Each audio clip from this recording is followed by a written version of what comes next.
Olá, meus alunos, mais uma aula remota, aula sempre do livro, no capítulo sobre a Mesopotâmia, ok? Vamos falar agora sobre a Mesopotâmia e os impérios e os reinos que surgiram na Mesopotâmia, ok? A palavra Mesopotâmia vem do grego, que significa entre rios, que é a palavra meso, no grego, quer dizer entre, e potamos, que quer dizer água doce ou água de rio. A gente pode ver uma palavra parecida, é a palavra hipopótamo, aquele animal que fica no rio. Hipopótamo vem de duas palavras no grego, hippos, que é cavalo, e potamos, que é a mesma palavra que usa em Mesopotâmia, para água de rio. Então ele é chamado cavalo do rio, certo? Então Mesopotâmia quer dizer meso, entre, e potamos, rio. Então, entre rios, por isso que é chamado Mesopotâmia. E é o nome dado a uma comprida faixa de terra cortada por dois grandes rios, o rio Tigre e o rio Eufrates. Vale salientar que esses dois rios são tão antigos que eles são citados na Bíblia, lá no início, quando a Bíblia fala no Gênesis da origem do homem, esses rios são citados lá. Para você ter uma ideia de como os rios Tigre e Eufrates são rios realmente antigos na história da humanidade, né? E os dois desagam no Golfo Pérsico. Já já vou mostrar um mapa para você visualizar direitinho.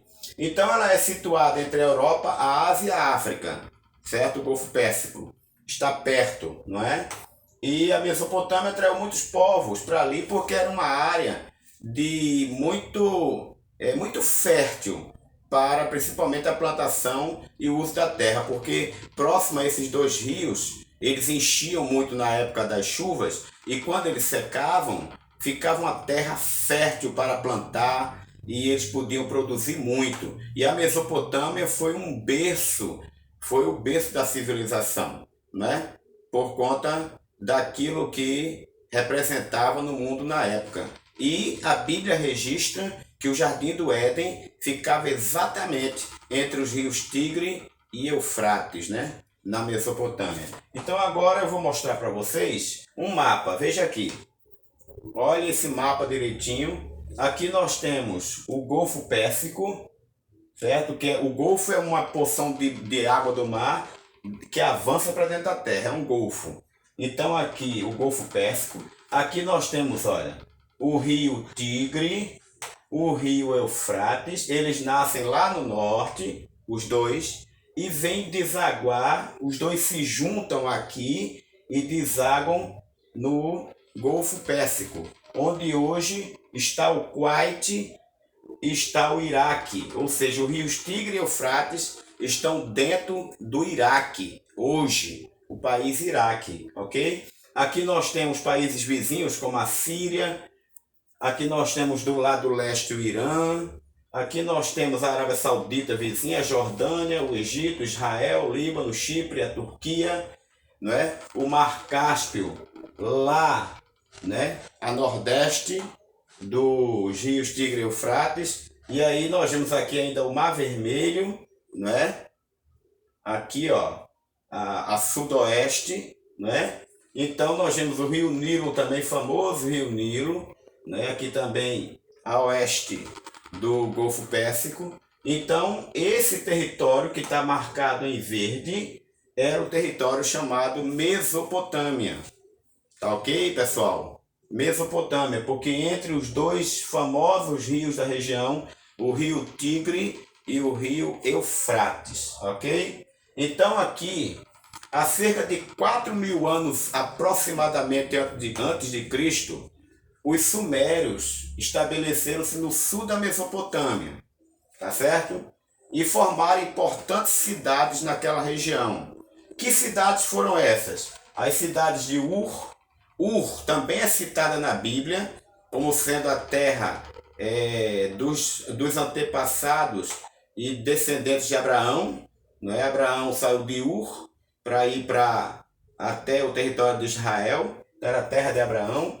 Uruque, outra cidade importante, Eridu e Lagash. Essas eram as 4 cidades mais importantes da Mesopotâmia, dentro do Império Sumério, certo? Do povo sumério. Cada uma dessas cidades possuía um governo próprio, independente, ou seja, elas eram cidades-estado. O que é uma cidade-estado? É uma cidade que tem governo próprio, independente, por isso não depende de uma outra cidade diretamente para se autodesenvolver. Ela já tem governo próprio, ela já tem tudo próprio ali para poder caminhar. Isso é uma cidade-estado, ok? Inclusive essa pergunta deve estar dentro do exercíciozinho que vocês vão fazer. Tá? Durante muito tempo se acreditou que a escrita, primeiramente que surgiu no mundo, foi na Mesopotâmia. Realmente a escrita dos sumérios é muito antiga, não é? Mas novos achados arqueológicos mostram que nesse tempo também havia escrita em outras localidades do mundo, como no caso o Egito, no caso a Índia e até mesmo na China. Já havia sinais de escrita, não é? O homem começou a escrever aquilo que ele falava, porque antes desses povos não tinha escrita, tinha só a fala, é a chamada tradição oral, que era passado de um para o outro. A pessoa passava para o filho, né? O filho passava para o neto, e o neto para o bisneto, e assim ia, ok? Era chamada tradição oral. Depois que surgiu a escrita, então as coisas foram sendo escritas e guardadas como documento, e tudo isso chegou até nós por conta da escrita. Então a escrita foi uma das grandes invenções do homem na história, né? Aqui nós temos uma zigurate.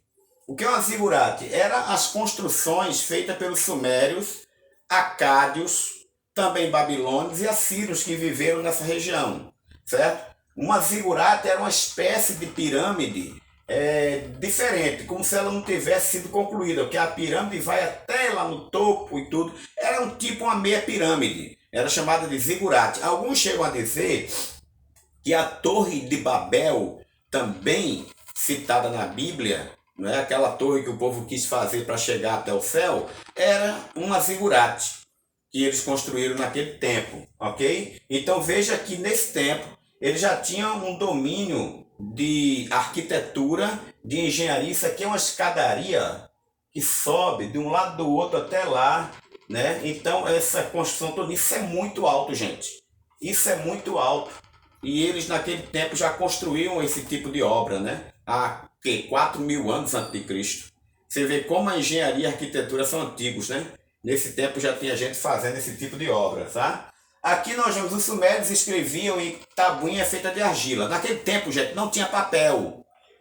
Folha de papel que a gente conhece hoje, não tinha, tá? Como era que eles escreviam as suas escritas? Pegavam o barro, faziam aquele quadrado, certo? E aí, naquele barro mole, eles pegavam um objeto pontiagudo chamado de cunha e pegavam esse objeto e escrevia, né, a sua escrita nessa tábua de barro, certo? E botavam para secar. E aí, uma tábua daquela, a gente chama tábua, mas não é porque é de madeira, não. É a linguagem usada. Ou seja, cada tijolo, vamos botar assim, tijolo, porque na sua cabeça já vem que é de barro, cada tijolo daquele é como se fosse uma página de um livro hoje, certo? Então você imagina o tamanho de um livro naquele tempo, um livro de 200 páginas, vamos imaginar, 200 tijolos para levar para os cantos. Você tem uma ideia, né? É claro que eu estou brincando, que eles não faziam assim, mas era escrita em tábuas. Para você ter uma ideia, foi descoberto, não é? Na Mesopotâmia, a biblioteca de Assurbanipal. Assurbanipal foi o último rei assírio que saiu do trono por volta de 626, certo? Antes de Cristo. Então Assurbanipal tinha uma biblioteca enorme, só de tábuas de barro.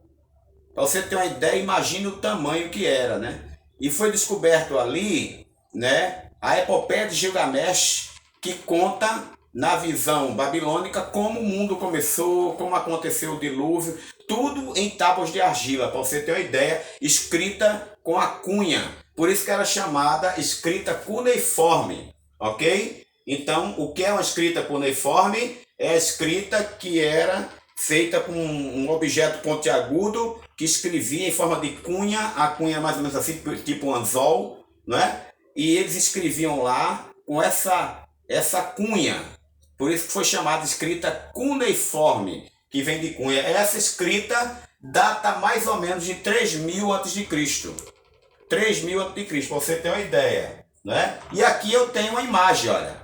Olha uma imagem de como era que eles escreviam. Ó, isso aqui é de barro, né? Eles faziam as escritas com a cunha, né? Bem direitinho, ó.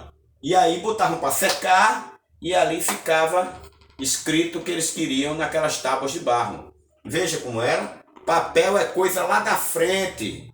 Eles não usavam papel, tá bom? Era assim que eles escreviam, tá? Então, envolvido em conflito permanente, certo? Os sumérios foram perdendo sua força. Aqui eu já estou falando do fim dos sumérios. Aqueles que desenvolveram as primeiras escritas, né? Simplesmente essas guerras, essas lutas, né? Facilitou a conquista da região pelos acádios, outros povos que vieram e atacaram os sumérios e dominaram a região, foram os acádios, certo? E aí esses acádios, né, construíram o primeiro governo centralizado na região, ou seja, foi o primeiro império que se tem notícia, foi o Império Acádio. Os sumérios não eram império, eram cidades-estados. Os acádios já formaram um império, um monte de cidades se juntaram sob o governo de um imperador e surgiu o império, certo? Este império durou pouco tempo, porque também foi enfraquecido por rebeliões internas, e aí os amoritas, que eram babilônios, eles dominaram os acádios e tomaram a região. Aí depois os amoritas, por volta do ano 1000, eles foram derrotados pelos assírios, certo? Que duraram até 612 a.C. Depois vieram os babilônios, depois vieram os persas, depois vieram os romanos. E esses são os impérios que surgiram naquele tempo. E aqui uma definição de cunha, só para você não esquecer. Peça de ferro ou madeira, cortada em ângulo agudo, usada para rachar lenha e pedras. Mas eles também usavam para escrever. Ok? Entenderam, meus alunos? Então, um exercíciozinho de fixação. O que significa a palavra Mesopotâmia? Quais eram as principais cidades da Mesopotâmia? Defina a cidade-estado. O que é uma cidade-estado? Os sumérios escreviam aonde? Que objeto eles usavam para escrever? O que era uma cunha? Ok? Como os sumérios desapareceram? Que povo dominou os sumérios? Ok, meus alunos? Até a próxima aula. Deus abençoe vocês.